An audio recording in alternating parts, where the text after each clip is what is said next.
आज मैं कलयुग की समस्त स्त्रियों को यह श्राप देता हूँ कि कलयुग की समस्त स्त्रियां पतिव्रता होते हुए भी पराये मर्दों के साथ संबंध बनाएंगी। दर्शकों, जानते हैं कि वह श्राप कौन सा था और यह श्राप किसने दिया था? किस कारण विश्व की समस्त स्त्रियां आज भी इस श्राप को भोग रही हैं? तो चलिए दर्शकों, जानते हैं कि किस श्राप के कारण स्त्रियां अपने पति को धोखा देकर पराये मर्दों के साथ संबंध बनाती हैं और अपने पति के होते हुए भी वे पराये मर्दों के साथ संबंध रखती हैं तथा पति के घर पर न होने पर पराये मर्द के साथ संबंध बनाती हैं।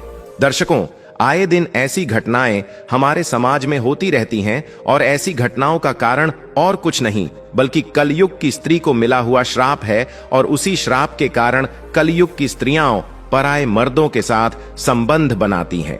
दर्शकों, आज मैं आपको एक कथा के माध्यम से बताऊंगा कि स्त्रियां पति के होते हुए भी पराये मर्दों से संबंध क्यों बनाती हैं। तो दर्शकों, कथा को आगे जानने से पहले यदि वीडियो को लाइक नहीं किया है तो कर दीजिए और हमारे यू चैनल को सब्सक्राइब कर लीजिए तथा कमेंट बॉक्स में जाकर जय श्री कृष्ण जरूर कमेंट कर देना। तो दर्शकों, एक समय की बात है जब माता लक्ष्मी भगवान विष्णु से मिलने जाती हैं और भगवान विष्णु से कहती हैं, प्रभु, आज जब मैं आपसे मिलने के लिए आ रही थी तो मैंने पृथ्वी लोक पर देखा कि कुछ स्त्रियां अपने पति के होते हुए भी पराये मर्दों के साथ संबंध बनाती हैं और अपने पति को धोखे में रखती हैं। प्रभु, इसे देखकर मेरे मन में दो प्रश्न उठ रहे हैं और मैं चाहती हूं कि आप मेरे दोनों प्रश्नों के उत्तर देकर मुझे संतुष्ट करें। तो भगवान विष्णु धीरे से मुस्कुराते हुए बोले, हे देवी, तुम्हारे मन में जो भी प्रश्न है मुझे बताओ। मैं तुम्हारे दोनों प्रश्नों के उत्तर देकर तुम्हें संतुष्ट करने का प्रयास करूंगा। तो माता लक्ष्मी बोली, प्रभु, मेरा पहला प्रश्न यह है कि कलयुग की स्त्रियां अपने पति के होते हुए भी पराये मर्दों से संबंध क्यों रखती हैं? और मेरा दूसरा प्रश्न यह है कि जो स्त्रियां अपने पति के होते हुए भी पराये मर्दों से संबंध बनाती हैं, उन्हें नर्क लोक में कौन सी सजा मिलती है? तो भगवान विष्णु ने कहा, हे देवी, आज आपने जो कलयुग की स्त्री के विषय में मुझसे प्रश्न किए हैं वह सत्य है कि कलयुग की स्त्रियां अपने पति के होते हुए भी पराये मर्दों से संबंध बनाती हैं, किंतु इसके पीछे कलयुग की प्रत्येक स्त्री को मिला हुआ एक श्राप है और उसी श्राप के कारण कलयुग की स्त्रियां पराये मर्दों से संबंध बनाती हैं। तो माता लक्ष्मी बोली, वह कौन सा श्राप है प्रभु? तो भगवान विष्णु ने कहा, इसके पीछे कई वर्षों पहले घटित एक घटना है जिसे मैं तुम्हें एक कथा के माध्यम से बताता हूं, जिसे सुनकर तुम्हें पता चल जाएगा कि किस श्राप के कारण स्त्रियां पराये मर्दों से संबंध रखती हैं। किंतु कथा को पूरा मन लगाकर अंत तक सुनना, क्योंकि इस कथा को जो स्त्रियां पूरा अंत तक सुनती हैं वे अपने जीवन में कभी भी पराये मर्दों के साथ संबंध नहीं बनाती हैं। तो माता लक्ष्मी ने कहा, आप कथा सुनाइए प्रभु, मैं कथा को पूरा अंत तक सुनूंगी और पूरे देवलोक में प्रसारित करूंगी। तो दर्शकों, कथा को सुनाते हुए भगवान विष्णु ने कहा, एक समय की बात है जब कलयुग शुरू हो रहा था, तभी प्राचीन भरतखंड में समर्थ नाम के एक राजा रहते थे और वे सर्वगुण संपन्न राजा थे, लेकिन उनकी एक बहुत बुरी आदत थी, उन्हें शतरंज खेलने का बहुत अधिक शौक था। उसी काल में विदर्भ नगर में भास्कर नाम के एक राजा राज्य करते थे। उन्होंने दमन राक्षस को प्रसन्न करके उनसे वरदान के रूप में 4 संतानें प्राप्त की थीं, जिसमें से 3 पुत्र और 1 पुत्री थी। पुत्रों के नाम थे द्रवण, दयान, दमन और पुत्री का नाम दयाना था और दयाना बहुत अधिक सुंदर तथा गुणवान थी। उस समय तीनों लोकों में दयाना के समान सुंदर कोई भी कन्या नहीं थी। फिर एक दिन की बात है जब राजा नरेश अपने महल के बगीचे में टहल रहे थे, तभी उनकी नजर वहां पर खेल रहे कुछ हंसों पर पड़ी। वे सभी हंस बहुत अधिक खूबसूरत थे और उनमें एक हंस तो बहुत ही मनमोहक था। उसे देखकर राजा बहुत अधिक मोहित हो गए और उस हंस के पास जाकर उसको पकड़ लिया। तभी हंस ने राजा से कहा, हे राजन, अगर आप मुझे छोड़ दोगे तो मैं तीनों लोक की सबसे सुंदर स्त्री दयाना के पास जाकर आपके सुंदरता और गुणों का ऐसा वर्णन करूंगा कि वह आपसे प्रेम करने लगेंगी और आपसे विवाह कर लेंगी। उस हंस की यह बात सुनकर राजा नरेश ने मन में सोचा, कितना अच्छा होगा यदि राजकुमारी दयाना से मेरा विवाह हो जाएगा। इतना सोचकर राजा नरेश ने उस हंस को छोड़ दिया। इसके बाद वे सभी हंस उड़कर राजकुमारी दयाना के उद्यान में चले गए। वहीं दूसरी तरफ दयाना हंसों को अपने महल के उद्यान में देखकर बहुत खुश हुई। फिर वह भी हंसों को पकड़ने के लिए हंस के पास गई और दयाना ने भी उसी हंस को पकड़ा जिसे राजा नरेश ने पकड़ा था। और जब राजकुमारी दयाना ने उस हंस को पकड़ा तो हंस राजकुमारी दयाना से कहने लगा, हे रानी दयाना, प्राचीन भरतखंड में एक नरेश नाम के राजा रहते हैं और वे बहुत अधिक सुंदर हैं। ऐसा मानो वे साक्षात कामदेव का ही स्वरूप हो, और यदि आप उनसे विवाह कर लोगी तो तुम्हारा जन्म सफल हो जाएगा। जैसे आप सभी स्त्रियों में सबसे अधिक सुंदर हो, उसी प्रकार राजा नरेश भी सभी पुरुषों में सबसे अधिक मनमोहक हैं। इसीलिए आप दोनों की जोड़ी उत्तम रहेगी। उस हंस की यह बात सुनकर राजकुमारी दयाना के मन में राजा नरेश से मिलने की इच्छा जाग उठी। फिर राजकुमारी दयाना ने उस हंस से कहा, प्रिय हंस, तुम राजा नरेश तक मेरा प्रेम संदेश पहुंचा दो। फिर हंस ने लौटकर राजा नरेश को दयाना का संदेश दे दिया। इसके बाद राजकुमारी दयाना दिन रात राजा नरेश का ही ध्यान करती रहती थी। राजकुमारी दयाना राजा नरेश से मिलने को व्याकुल हो रही थी, लेकिन उन्हें यह नहीं समझ आ रहा था कि वे राजा नरेश से मिलें तो मिलें कैसे। दिन रात राजकुमारी दयाना राजा नरेश को ही याद करती रहती थी और खाना पीना भी नहीं खाती थी, जिसके कारण वह दिन प्रतिदिन कमजोर होती जा रही थी। फिर इस तरह कुछ वर्ष बीत गए और राजकुमारी दयाना के पिता राजा भास्कर ने सोचा कि अब मेरी पुत्री विवाह के योग्य हो गई है, अब मुझे इसका विवाह करा देना चाहिए। फिर इतना सोचकर राजा भास्कर ने अपनी पुत्री दयाना के स्वयंवर का आयोजन किया, जिसमें उन्होंने सभी देशों के राजाओं को स्वयंवर के लिए बुलाया। अब स्वयंवर का निमंत्रण मिलने के बाद सभी देश के राजा वहां पहुंचने लगे। उधर जब देवर्षि नारद से सभी देवताओं को भी दयाना के स्वयंवर का समाचार मिला, तो देवराज इंद्र भी दयाना के स्वयंवर के लिए निकल पड़े। और राजा नरेश को भी संदेश भेजा गया था, तो राजा नरेश भी तुरंत ही दयाना के स्वयंवर के लिए चल पड़े। अब राजा नरेश के इतने अधिक सुंदर रूप को देखकर देवराज इंद्र ने रास्ते में ही अपने विमान को रोक दिया और अपने विमान से उतरकर सभी देवता राजा नरेश के पास गए। और फिर देवराज इंद्र ने राजा नरेश से कहा, हे राजन, आप बहुत ही सुंदर और गुणवान हैं। कृपा करके आप राजकुमारी दयाना के स्वयंवर में राजा बनकर नहीं, बल्कि हम लोगों के दूत बनकर चलिए और राजकुमारी दयाना के पास जाकर उनसे कहिए कि हे सुंदरी, देवराज इंद्र, वरुण, अग्नि, कुबेर और यम देवता तुम्हारे पास आकर तुमसे विवाह करना चाहते हैं। इनमें से तुम जिसे चाहो उसे अपना पति स्वीकार कर लो। देवराज इंद्र की यह बात सुनने के बाद राजा नरेश ने कहा, हे प्रभु, मैं एक दूत बनकर वहां कैसे जा सकता हूं, जबकि मेरा और आप लोगों का वहां जाने का एक ही उद्देश्य है। इसीलिए मैं आपका दूत बनकर नहीं जा सकता, क्योंकि मुझे भी राजकुमारी दयाना से विवाह करना है। तब देवराज इंद्र ने कहा, हे नरेश, तुम हमारा कहना कैसे टाल सकते हो? यदि तुमने हमारा कहना नहीं माना तो तुम्हारे साथ बहुत बुरा होगा। देवराज इंद्र की यह बात सुनकर राजा नरेश देवताओं के दूत बनने को तैयार हो गए और उन्होंने देवराज इंद्र की आज्ञा से राजमहल में प्रवेश किया। राजा नरेश के महल में प्रवेश करते ही दयाना और उसकी सहेलियां भी राजा नरेश के सुंदर रूप को देखकर उन पर मोहित हो गईं और शर्म के मारे कुछ न बोल पा रही थीं। तब राजा नरेश ने राजकुमारी दयाना से कहा, मैं यहां देवताओं का दूत बनकर आया हूं, इसीलिए हे राजकुमारी दयाना, स्वर्ग के देवता तुम्हारे साथ विवाह करना चाहते हैं। तुम किसी भी एक देवता को चुन लो और उनसे विवाह कर लो। मैं यही संदेश देने आया था और मैं आज कोई राजा बनकर तुम्हारे पास तुमसे विवाह करने नहीं आया हूं, बल्कि आज मैं यहां एक दूत बनकर आया हूं और देवताओं की शक्ति से मैंने तुम्हारे महल में प्रवेश किया है, इसलिए मुझे कोई देख नहीं पाया। मैंने देवताओं का यह संदेश तुम तक पहुंचा दिया है। अब तुम जिस भी देवता से विवाह करना चाहो उससे विवाह कर सकती हो। फिर भगवान विष्णु कथा को आगे बताते हुए माता लक्ष्मी से कहते हैं, हे देवी, अब कथा को बहुत ध्यान से सुनना, क्योंकि अब तुम्हें पता चलेगा कि किस श्राप के कारण कलयुग की स्त्रियां पराये मर्दों से संबंध बनाती हैं। तो माता लक्ष्मी ने कहा, ठीक है।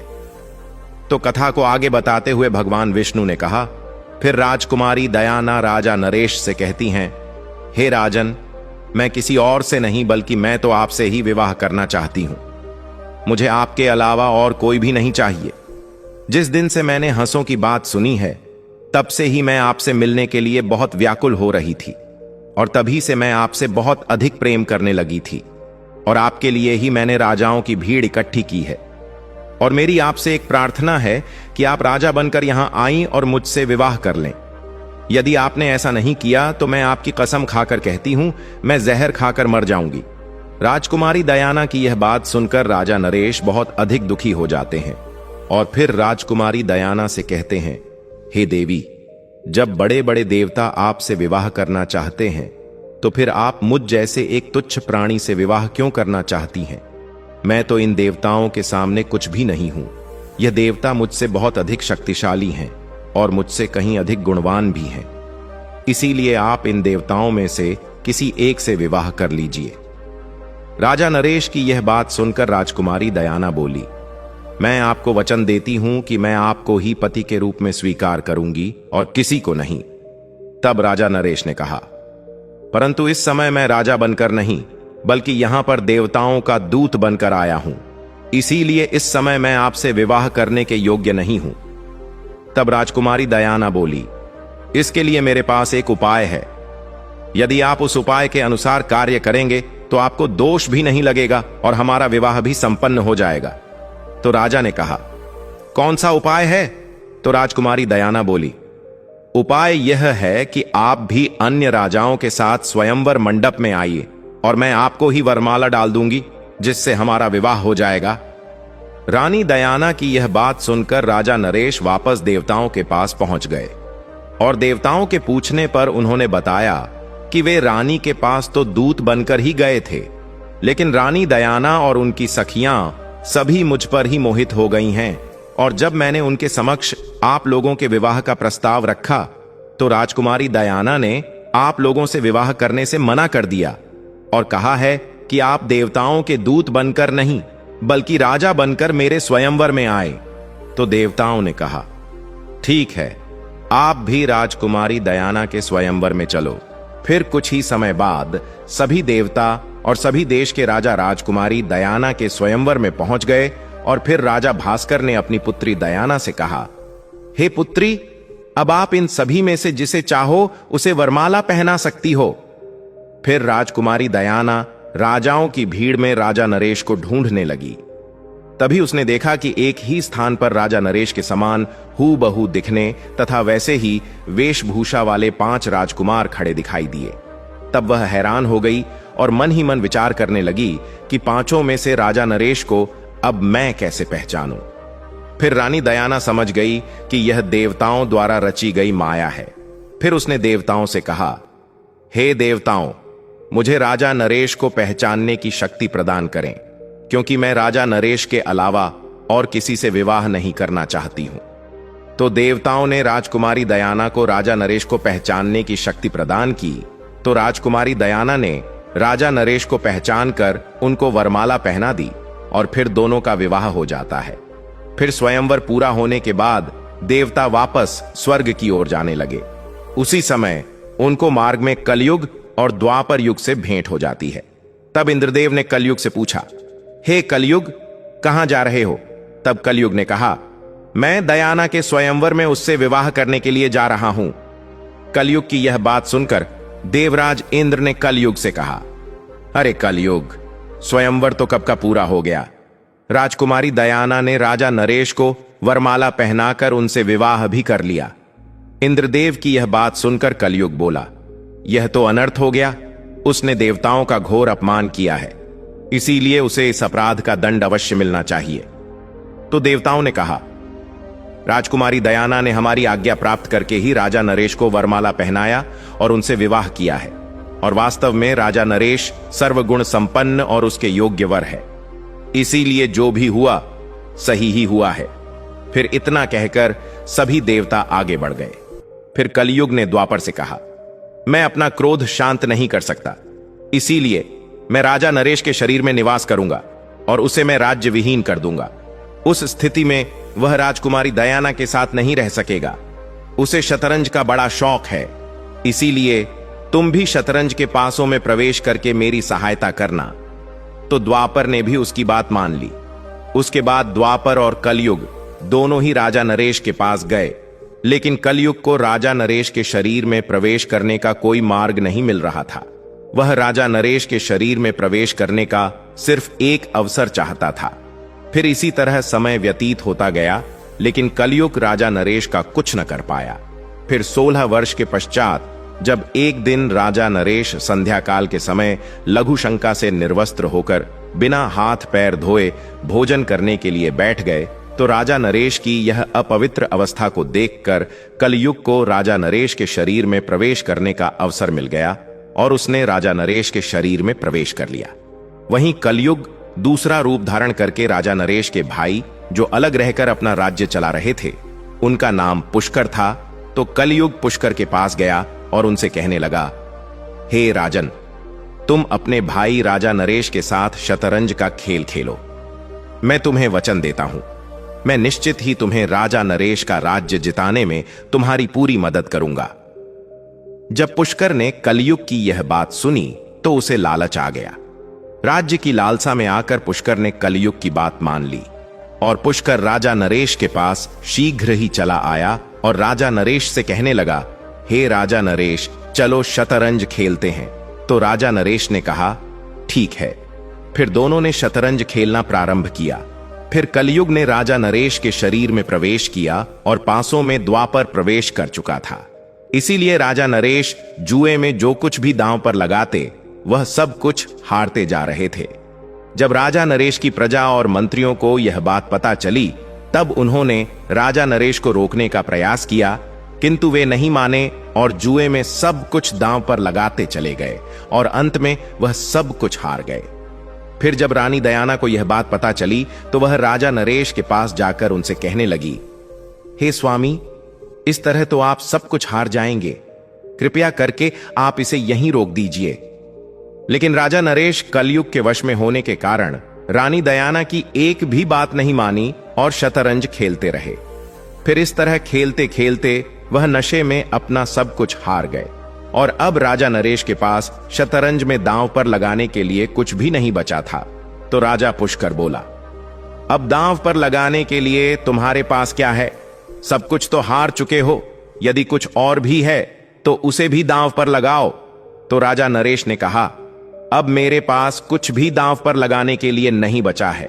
फिर शतरंज में सब कुछ हारने के बाद राजा नरेश और रानी दयाना एक जंगल में रहने के लिए चले गए और जंगल में इधर उधर भटकने लगे। फिर घास फूस से उसी जंगल में एक कुटिया बनाकर रहने लगे। राजा नरेश और रानी दयाना की हालत यह हो गई थी कि उन्हें भोजन तक नसीब नहीं होता था।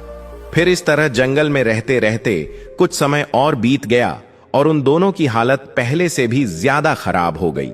और फिर एक दिन राजा नरेश अपनी पत्नी दयाना से कहने लगे, हे दयाना, तुम देख रही हो यहां बहुत से रास्ते हैं। यहां एक रास्ता अवंती की ओर जाता है तथा दूसरा रास्ता दक्षिण देश को जाता है। सामने विंध्याचल पर्वत है और यह कौशल देश का मार्ग है।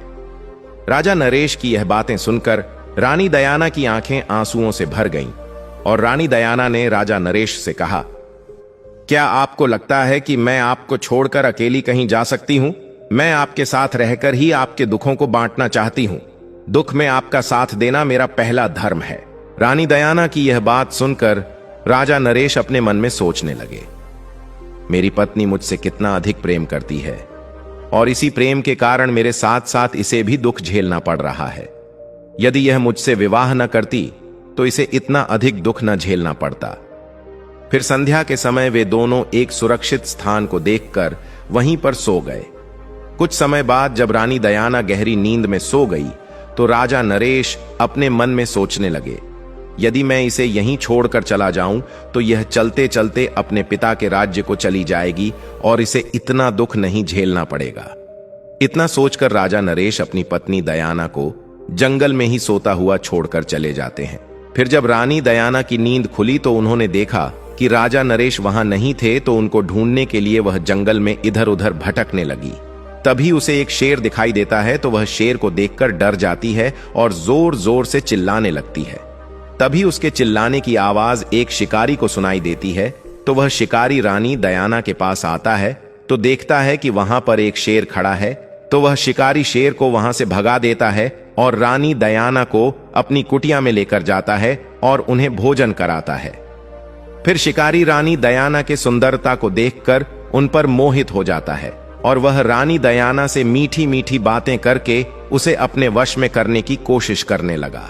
दयाना को उसके मन के भाव समझ में आ गए थे, तो दयाना ने उसकी वासना को बहुत रोकना चाहा, लेकिन जब वह किसी भी प्रकार से नहीं माना, तब रानी दयाना ने उस शिकारी को श्राप देते हुए कहा, यदि मैंने राजा नरेश के अलावा किसी और का चिंतन कभी नहीं किया है और अगर यह सत्य हो तो यह शिकारी अभी भस्म होकर मर जाए, यह मेरा श्राप है। रानी दयाना के इतना कहते ही वह शिकारी तुरंत मर जाता है। फिर रानी दयाना राजा नरेश की तलाश में उसी जंगल में इधर उधर भटकने लगी। तभी उनकी भेंट राजमहल की एक राजमाता से होती है, तो वह राजमाता रानी दयाना से कहती हैं, हे सुंदरी, तुम कौन हो और इस जंगल में अकेली क्या कर रही हो? तो रानी दयाना राजमाता से कहती हैं, हे राजमाता, मैं राजा नरेश की पत्नी हूं और मेरे पति शतरंज में अपना सब कुछ हार गए, जिसके कारण हम दोनों को यहां जंगल में आकर रहना पड़ रहा है। और मेरे पति एक दिन रात को अचानक से पता नहीं कहां चले गए हैं और उन्हीं की तलाश में मैं इस जंगल में इधर उधर भटक रही हूं। रानी दयाना की यह बात सुनकर राजमाता को उस पर दया आ जाती है और फिर राजमाता उसे अपने महल में लेकर जाती है और उससे कहती हैं, जब तक आपके पति आपको नहीं मिल जाते तब तक आप इस महल में रह सकती हैं। तो रानी दयाना उसी महल में रहने लगती हैं। वहीं दूसरी तरफ राजा नरेश जंगल में भटक रहे थे, तो किसी कारणवश आकाशीय बिजली गिरने से उस समय जंगल में आग लग गई थी। तभी नरेश को किसी के चिल्लाने की आवाज आई, तो वह उस तरफ दौड़ पड़े और वहां पहुंचकर राजा नरेश ने देखा कि नागराज कुंडली मारकर बैठे हुए हैं। तो राजा नरेश ने उस नागराज से कहा, हे नागराज, आप कौन हो और इस तरह यहां पर क्यों बैठे हुए हो? तो नागराज ने कहा, हे राजन, मैं करकोटक नाम का सर्प हूं। मैंने नारद मुनि को धोखा दिया था, इसलिए उन्होंने मुझे श्राप दे दिया था कि जब तक राजा नरेश तुम्हें न उठा ले तब तक तुम यहीं पड़े रहोगे। राजा नरेश के उठाने पर ही तुम्हें इस श्राप से मुक्ति मिल पाएगी। उनके श्राप के कारण कई सालों से मैं आज भी यहां से एक भी कदम आगे नहीं बढ़ा हूं। हे राजन, तुम मेरी रक्षा करो। मैं सिर्फ देखने में ही बड़ा हूं, किंतु मैं अपने शरीर को छोटा भी कर सकता हूं। फिर इतना कहकर नागराज ने अपना शरीर छोटा कर लिया। इसके बाद राजा नरेश उस सर्प को उठाकर जंगल से बाहर ले आए। फिर करकोटक ने कहा, हे राजन, तुम अभी मुझे जमीन पर मत रखना, पहले तुम कुछ कदम गिनकर चलो। तब राजा नरेश ने 1 2 3 करते हुए यूं ही धरती पर जैसे ही 10वां कदम रखा, तभी करकोटक नाग ने उसे डस लिया। तो राजा नरेश अचंभित होकर बोले, हे नागराज, आपने मुझे क्यों डस लिया, जबकि मैंने तो आपकी सहायता की थी? तो नागराज बोला, हे नरेश, तुम्हें कोई पहचान न सके, इसीलिए मैंने डस कर तुम्हारा रूप बदल दिया है। कलयुग ने तुम्हें बहुत दुख दिया था, अब मेरे विष के कारण वह तुम्हारे शरीर में कोई भी दुख प्रवेश नहीं कर सकेगा और तुम अब निडर हो गए हो। अब तुम्हें पशु पक्षी या फिर शत्रु किसी का भय नहीं रहेगा और तुम पर किसी भी विष का प्रभाव नहीं होगा और युद्ध में हमेशा तुम्हारी ही जीत होगी। फिर इतना कहकर नागराज वहां से अंतर्ध्यान हो गए। दर्शकों, फिर भगवान विष्णु कथा को आगे बताते हुए माता लक्ष्मी से कहते हैं, हे देवी, फिर जब राजा भास्कर को यह समाचार मिला कि उनके दामाद राजा नरेश और पुत्री दयाना अपना महल छोड़कर जंगल में रहने के लिए चले गए हैं, तब उन्होंने सुखदेव नाम के एक ब्राह्मण को राजा नरेश और रानी दयाना का पता लगाने के लिए भेजा। तो सुखदेव रानी दयाना को ढूंढते ढूंढते उसी महल में जा पहुंचा जहां पर रानी दयाना रहती थी। फिर वह रानी दयाना के पास गया और उनसे कहने लगा, मुझे तुम्हारे पिताजी ने भेजा है और कहा है कि तुमको और तुम्हारे पति राजा नरेश को मेरे दरबार में लेकर आओ। तो रानी दयाना ने उसे सारी बात बताई। और कहा कि राजा नरेश कई दिनों से गायब हैं और उन्हीं की तलाश में मैं इधर उधर भटक रही हूं। रानी दयाना की यह बात सुनकर सुखदेव राजा भास्कर के पास जाते हैं और उन्हें सारी बात बताते हैं। तो सुखदेव की यह बात सुनकर राजा भास्कर ने अपनी पुत्री दयाना का दोबारा से विवाह कराने का फैसला किया और फिर अपनी पुत्री दयाना को अपने महल में बुला लिया और सभी राज्यों में अपनी पुत्री के स्वयंवर के लिए घोषणा करा दिया। फिर जब राजा नरेश को इस बात का पता चला कि रानी दयाना का दोबारा से विवाह होने जा रहा है, तो राजा नरेश बहुत अधिक क्रोधित हुए और फिर रानी दयाना के स्वयंवर के लिए सभी देशों के राजा आए। तभी राजा नरेश वहां पर पहुंच गए और जैसे ही रानी दयाना ने राजा नरेश को देखा, तुरंत ही उन्हें गले लगा लिया और अपने पिता से कहने लगी, पिताश्री, अब मैं दूसरा विवाह नहीं करूंगी, मैं अपने पति के साथ ही रहना चाहती हूं। तो राजा भास्कर ने कहा, ठीक है। किंतु राजा नरेश को इस बात पर बहुत अधिक क्रोध आ रहा था कि मेरे होते हुए रानी दयाना का विवाह दोबारा क्यों कराया जा रहा था। इसी बात से नाराज होकर राजा नरेश ने रानी दयाना को श्राप देते हुए कहा, हे रानी दयाना, जिस तरह तुम मेरे होते हुए दूसरे पुरुषों की ओर आकर्षित हो गई थीं, इसी तरह कलयुग की प्रत्येक स्त्री अपने पति के होते हुए भी दूसरे पुरुषों की ओर आकर्षित हो जाएगी और अपने पति के होते हुए भी पराये मर्दों से संबंध रखेगी। दर्शकों, फिर कथा को आगे बताते हुए भगवान विष्णु माता लक्ष्मी से कहते हैं, हे देवी, यही कारण है कि कलयुग की कुछ स्त्रियां पति के होते हुए भी पराये मर्दों से संबंध बनाती हैं। तो माता लक्ष्मी बोली, प्रभु, इससे बचने का कोई उपाय बताइए। तो भगवान विष्णु ने कहा, इससे बचने का एक ही उपाय है कि स्त्री को एक पतिव्रता जीवन जीना चाहिए और अपने पति के अलावा पराये मर्दों को आंख उठाकर नहीं देखना चाहिए और अपने पति का हर परिस्थिति में साथ देना चाहिए। पति अमीर हो या गरीब, किंतु अपने पति का साथ कभी नहीं छोड़ना चाहिए। और तुम्हारा दूसरा प्रश्न था कि जो स्त्रियां पति के होते हुए भी पराये मर्दों से संबंध बनाती हैं, उन्हें कौन सी सजा मिलती है। तो समझ लो, जो स्त्रियां पति के होते हुए भी पराये मर्दों से संबंध बनाती हैं, उन्हें जीवन में कभी भी सुख नहीं मिलता है और मृत्यु के बाद उन्हें कीड़े मकोड़ों का जन्म मिलता है। दर्शक, इसलिए चाणक्य, विदुर और शुक्र नीति में बताया है कि स्त्री या पुरुष पर आंख बंद करके कभी भरोसा नहीं करना चाहिए, अन्यथा आपको आखिरी में धोखा ही मिलेगा। इसलिए हमेशा प्रत्येक मनुष्य को सतर्क रहना होगा, अन्यथा मनुष्य का जीवन बहुत कष्टों भरा हो जाता है। प्रिय दर्शकों, आपको यह कथा कैसी लगी, कमेंट करके अवश्य बताएं। जानकारी अच्छी लगी तो वीडियो को लाइक जरूर करें और कमेंट में जय श्री कृष्ण अवश्य लिखें। साथ ही चैनल को सब्सक्राइब करें ताकि ऐसी ही आध्यात्मिक जानकारी आपको प्राप्त हो सके। आप सभी का धन्यवाद।